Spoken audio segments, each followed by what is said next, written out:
दुनिया में आपस के रिश्ते नाते सब स्वार्थ से जुड़े हुए होते हैं और मार्ग के हिसाब से हमारा जो मालिक के साथ एक रिश्ता होता है वो निस्वार्थ है।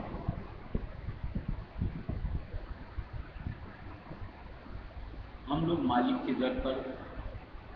जगह जगह से आते हैं।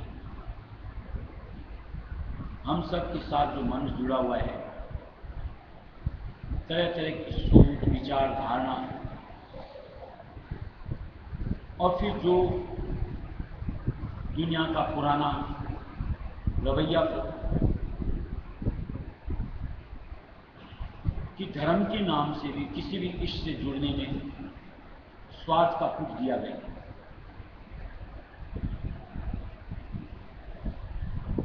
कि आप अपने उस इष्ट से कुछ स्वार्थ को पूर्ति चाहते रहते हैं और जब जब स्वार्थ होता है तब आप उनको बहुत ज़्यादा अंतर से चाहना शुरू करते हो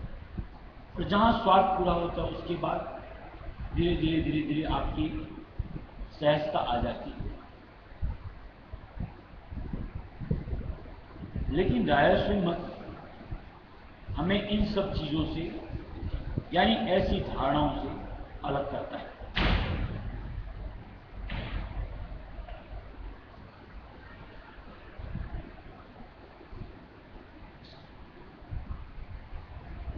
कम से कम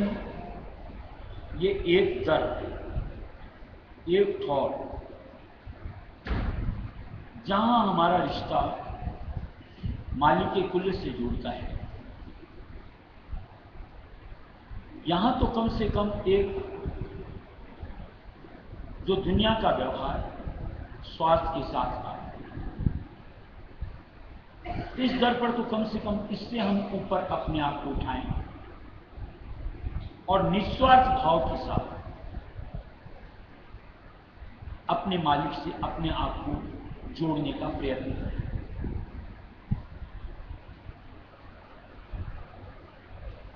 इसके कई एक कारण होने चाहिए कि जैसे दुनिया में तो ये होता है, जैसे कहते हैं कि जब तक बच्चा रोता नहीं मां भी दूध नहीं पिलाती, यानी यहां पर तो जतलाना पड़ता है, चाहना पड़ता है, मांगना पड़ता है और उसके बाद भी सामने वाले के ऊपर होता है कि उसके ऊपर तवज्जो दे ना दे, उसको पूरी करे ना करे। लेकिन यहां परमार्थ के साथ में जो एक हम अपने आप को अपने मालिक से जोड़ते हैं, जिनको कि हम लोग बोलते हैं घटघट अंतर्यामी, वहां हम निस्वार्थ भाव, कहने का तात्पर्य ये होता है कि हमारी धारणा एक रही कि हमें अपने आप को उस निराकार पुरुष मालिक के कुल से जुड़ना है, उनको धार करके इस नश्वर जगत से हमको अपना छुटकारा करना है। ये बीच में जो दुनिया की चाहनाएं, धारणाएं, अगर हम उनके और हमारे बीच में डालते हैं, ये कहीं न कहीं बाधक होती हैं हमें अपने उस इष्ट से जिस अनुरूप को होता है उसको रखने में और उससे अपने आप को कनेक्ट करने में। कहीं न कहीं इन सोच धारणाओं से जो हमारी अंतर की तरंग उठती हैं, कहीं जाकर के छिटकती हैं, पुनः पलट करके आ जाती हैं। इसकी जगह अगर निस्वार्थ का नाता अपने मालिक के साथ साँठगांठ बनाओ, तो जो भी हमारी धारणा, भावना को उस परम पिता की निस्बत अंतर से उमंगती है, हमें उनकी नजदीकी दिलाती है और उसका एहसास पा करके हमारा अंतर्मन, जो कि रात दिन इस नश्वर जगत की गुन्ना करता है, उसमें परिवर्तन आना शुरू हो जाए। यानी इस नश्वर जगत की चाहनाएं, वासनाएं धीरे धीरे अपने आप कम होती चली जाती हैं और उसकी जगह हर वक्त का उनका साथ, निराकार परमपिता का अथवा उनकी यहां पर जो निजधार होती है वक्त गुरु का, हर वक्त उनके साथ अपने जोड़ने की आंतरिक अभिलाषा बनती चली जाती है। देखो, दोनों धारणाओं में, चाहनाओं में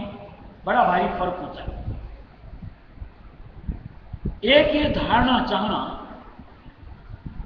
इस नश्वर जगत के साथ जुड़ी हुई हमारी वृत्ति को नीचे का रूप देती है। नीचे रूप का रूप कहने का तात्पर्य ऐसा कि उन चाहनाओं के साथ कहीं न कहीं हम अपने इंद्रिय द्वारों के जरिए से बाहर मुक्ता का रूप लेते हैं। और अगर उसकी जगह उस निराकार परमपिता की धारणा, चाहना और साथ में उनकी निजधार का साथ अंतर से चाहना हमारी मानसिक वृत्ति को ऊपर की तरफ परिवर्तित करता है, अंतर की तरफ। बाहर में हमारी चेतनता का, जो कि श्रुत यानी आत्मा की अनमोल पूंजी होती है, खर्च होता है, यानी चेतनता क्षीण होती है। और दूसरी तरफ जैसे हमारी वृत्ति ऊपर की तरफ, अंतर की तरफ पलटती है, चेतनता का संग्रह होता है। और चेतनता की संग्रह की वजह से हमारी आत्मिक शक्ति प्रबल होती है और उसकी वजह से हम इस मन को, माया को दमन करने में, यानी ये जो और फिजूल चाहनाएं उठाती हैं उसको खत्म करने में कामयाब होती है। यानी कहीं न कहीं हम अपने इंद्रिय द्वारों से बाहर मुक्ता में कम से कम अपना भाव करके, चेतन संग्रह करके अंतर में मालिक के साथ अपने आप को जोड़ने में कामयाब होता है। और जितनी मालिक की नजदीकी पाई जाएगी, अंतर में निराकार की और बाहर में उनकी निजमूर्त साकार गुरु की, निश्चित तौर से हमको शांति, शीतलता, आनंद प्रदान करती है, जिसके की चाहत हर प्राणी मात्र को होती है। तरीका भिन्न होता है। जो कि सही राह नहीं मिली थी, इसलिए हम लोगों की जो धारणा थी इस नश्वर जगत के साथ होती थी कि इसमें सुख, कि इसमें आनंद, कि इसमें शांति, और कभी हासिल हुई नहीं, और हुई भी तो यूं कहो क्षणिक मात्र। लेकिन उधर यानी सत्य के आधार को धार करके अंतर या बाहर साकार के साथ हम अपने आप को जब और तब लेते हैं, यानी नजदीकी धारते हैं, और वहां का जो हमें आनंद,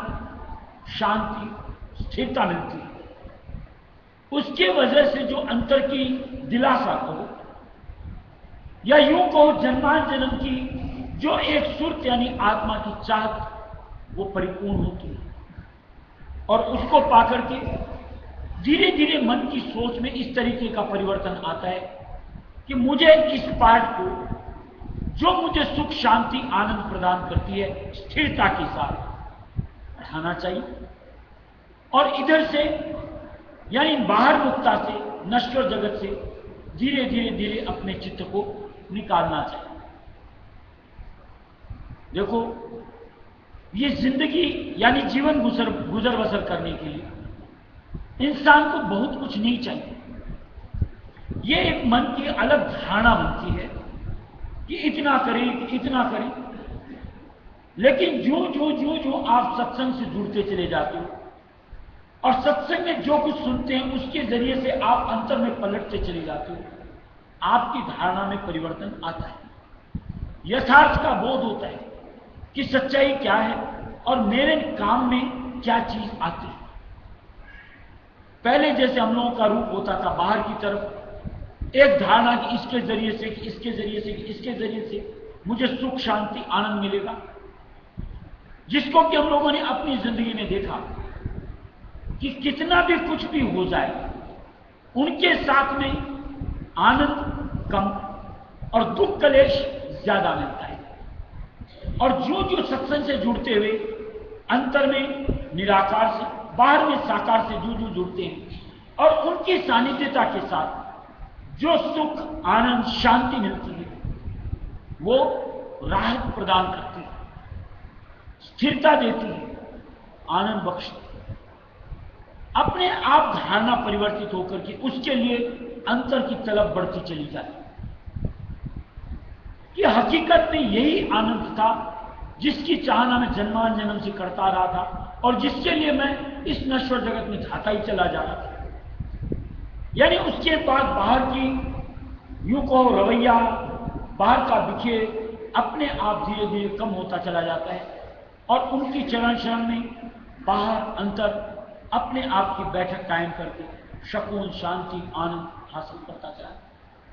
और ये चाहना का स्वरूप धीरे धीरे फिर उस परम पिता से जुड़ता चला जाता है और उनसे फिर पुकार होती है कि हे मालिक, अब यहां से निकालो, तुम्हारी चरण शरण में लो, हमेशा हमेशा का वासा अपने यहां तक। और ऐसी चाहत के साथ निर्मल भक्ति, जो बात की थी निस्वार्थ भक्ति, परम पिता की बनती है। सतगुरु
सत्संग से समझ और ज्ञान, और जो सत्संगी उस समझ और ज्ञान को अंतर से ढाल लेता है, अपना संवार कर लेता है, श्रृंगार कर लेता है, काम। और जो सत्संग से समझ बूझ नहीं लेता, सत्संग से ज्ञान नहीं बटोरता, निश्चित तौर से इस मन के हाथ खेलता डोलता अपनी तबाही का कारण खुद बनता है। देखो, सत्संग में शब्द बरसते हैं मालिक के, सत्संग में मालिक का नूर बरसता है, सत्संग में मालिक का तेज रखने को मिलता है। और पूरी तरीके से अगर हमारी वृत्ति सत्संग पर केंद्रित होती है तो हम इन सब न्यामतों को अपने अंतर समेट करके अंतर में उजाला कर सकते हैं। जन्म जन्म से हमारे अंतर में अंधेरा छाता है, और उस अंधेरे का कारण अगर साफ शब्दों में को माया है। हर वक्त उसके अंतर में हमने गुणना करी, और अब भी अगर इन शब्दों को यानी सत्संग के सार को नहीं समझते, यही गुणना हमारे साथ जुड़ी है। सत्संग से जो बोध मिलता है, सही क्या गलत क्या, जिसको काम बनाना होता है अपना, वो अपने आप को जहां कहीं गलत पाता है वहां से अपनी वृत्ति को फेरता है, मालिक के चरण शरण में जोड़ता है। और जहां अपने लिए भला कुछ समझ में आता है कि मुझे ये करना चाहिए, उसको धारता चलता है, और उसके धारने के साथ आगे मालिक की तरफ बढ़ता चलता है, साथ में उसका फल हासिल होता चला जाता है। जैसे मानो हम लोगों को जैसे लगता था कि दुनिया की जितनी सोच विचार कल्पना करो, दुनिया उतनी संवरती है, कहीं तो राय नहीं है, यहां भी मालिक काट निकलता है। लेकिन उसके जरिए से आप कहीं ना कहीं बंधनों में गिरफ्त होते चले जाते हैं। यानी आप अपने लिए स्वयं 84 का चक्कर तैयार कर रहे हो। सत्संग में आए हो, 84 का जंजाल आप अपना काटने की निमित्त अंतर से समझ आते कि मुझे किस तरीके से इस दुनिया का व्यवहार करना चाहिए, किस तरीके से हमें बाहर की तरफ कितनी मात्रा में अपनी चेतनता को खर्च करना चाहिए, और किस तरीके से एक सच्चे निज नाम का आधार बना करके हर वक्त उसकी गुणना करते हुए अंतर की तरफ पलटना चाहिए। ये समझ धार करके जो कोई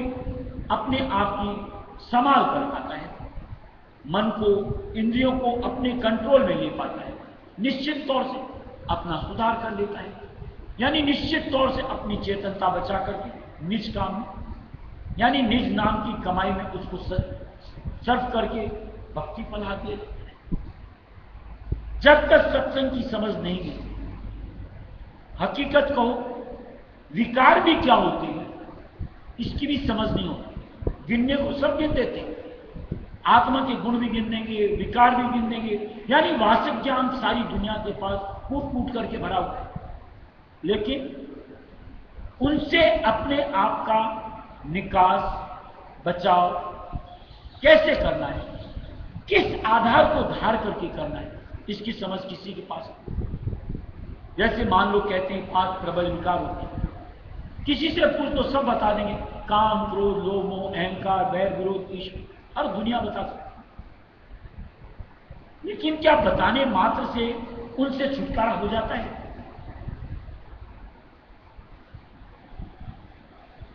वहां से कैसे निकलना है, यानी इन विकारों से कैसे पीछा छुड़ाना है, इसकी जुगत इस दुनिया के पास नहीं है। लेकिन जो कोई संतों की शरण में आता है, सत्संग से अपना नाता जोड़ता है, अपने मुक्ति की धारणा बनाता है, उसको वो निराकार परम पिता वक्त गुरु का हाथ कहता है, और उनके हाथ को गह करके यानी उनकी शरण को धार करके अपना मन इधर से यानी विकारों से हटाकर निज नाम में और उनके निज स्वरूप में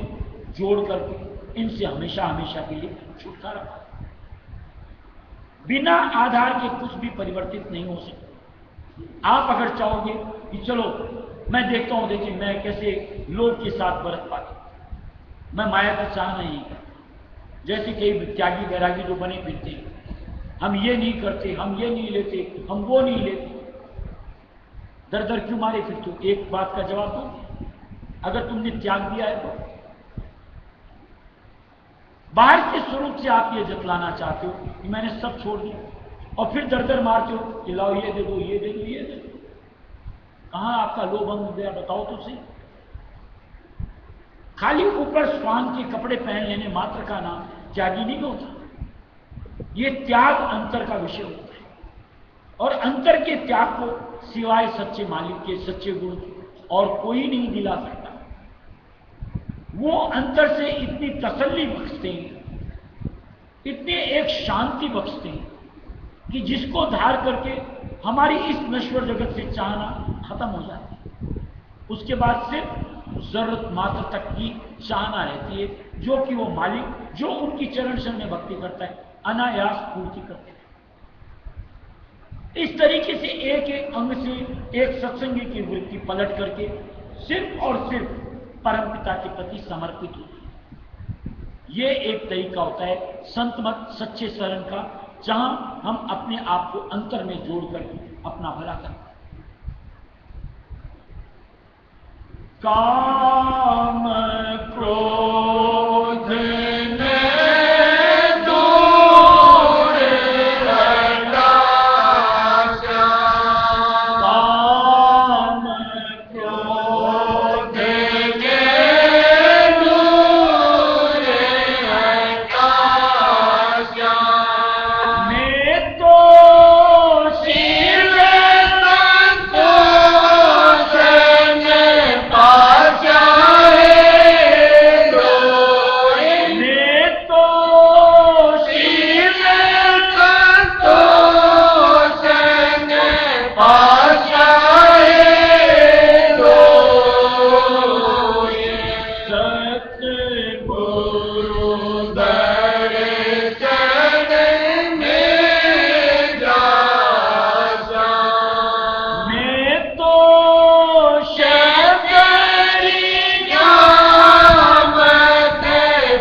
गुरु दर्शन में जाशा। कल ने एक बात की थी कि राय सुमत ने जबरदस्ती किसी बात को थोपा नहीं गया, समझाया गया कि देखो तुम्हारा इसमें ये फायदा है और इस फायदे को पाने के लिए तुमको इस तरीके से अपने आप को सुधार के रास्ते आना। जैसे मालिक ने गिनाया ये विकार तुम्हारे लिए क्या क्या नुकसान करा है, और अगर इनकी जगह ये सकारी अंग अंतर समा तो तुम अपने आप को इस अनुरूप बना पाओगे कि जिसमें मालिक का निज नाम आकर के समा सके। या यूं कहो कि वो परमपिता मालिक के कोई राय विद्याल हमारे अंतर में आकर के अपना वासा पाएंगे। अब हम अगर हमारे अंतर की चाहना उस नाम को, उस स्वरूप को पाने की है और जितनी प्रबल है उस अनुसार हमारी सोच धारणा प्रतीत होती है और उसको हासिल करने के निमित्त उतना प्रयास हम करते चले जाते। जब तक आपको उसका कारण ही नहीं समझ में आता कि विकारों से मेरा ये नुकसान होता है, कि मालिक से दूरी होती है,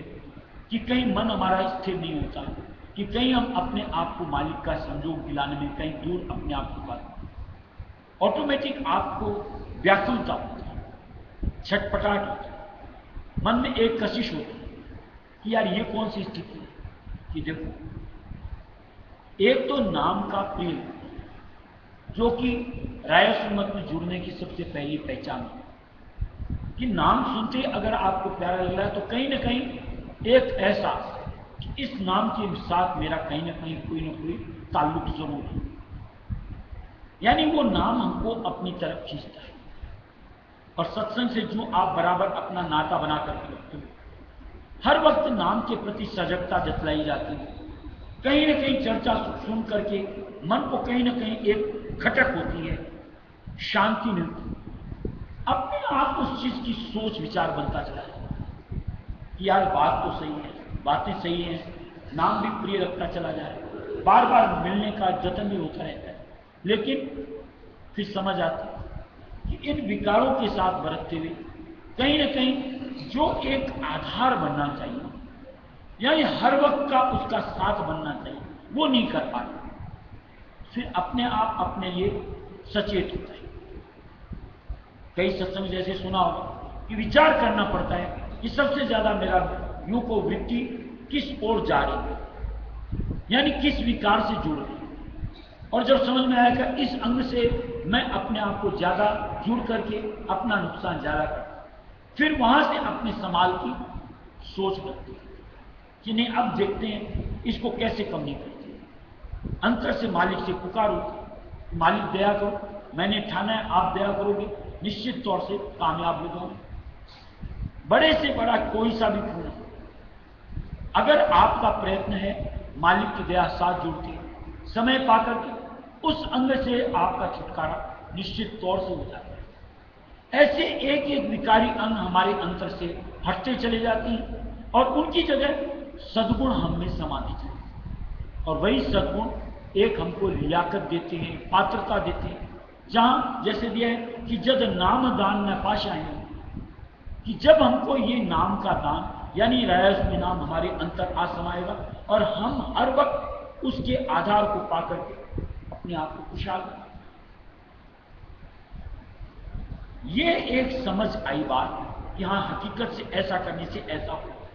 तो हमारा प्रयत्न उसके लिए बनना शुरू होता है।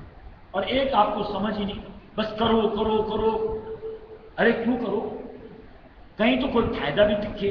या उस करने का मतलब भी समझ में आवे तो हम करते हैं। दुनिया के भी किसी काम में आपको अनावश्यक बोल दिया जाए कि तू चढ़ यहां, चढ़ उतर, अरे क्यों चढ़ो उतर, उसका फायदा तो बताओ। और फायदा में अगर आप मान लो समझ में आता है कि ये चढ़ने उतरने से मेरा स्वास्थ्य सही रहेगा, मेरा मोटापा घट जाएगा, आप अपनी तरफ से प्रयत्न करते हो कि चलो 4 की जगह 6 बार चढ़ो उतरो। ऐसे ही हर अंग से निकलने का मालिक हमको समझौते हैं और हम निश्चित तौर से उसके प्रति सोच बना करके एक एक अंग से अपना छुटकारा करें। इस तरीके से हम इस अनुरूप अपने आप को पात्र बना सकते हैं कि जहां वो मालिक राय सुन गया हमारे लिए अपना द्वार खोले। सतदेश परवेश करा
थोपा नहीं,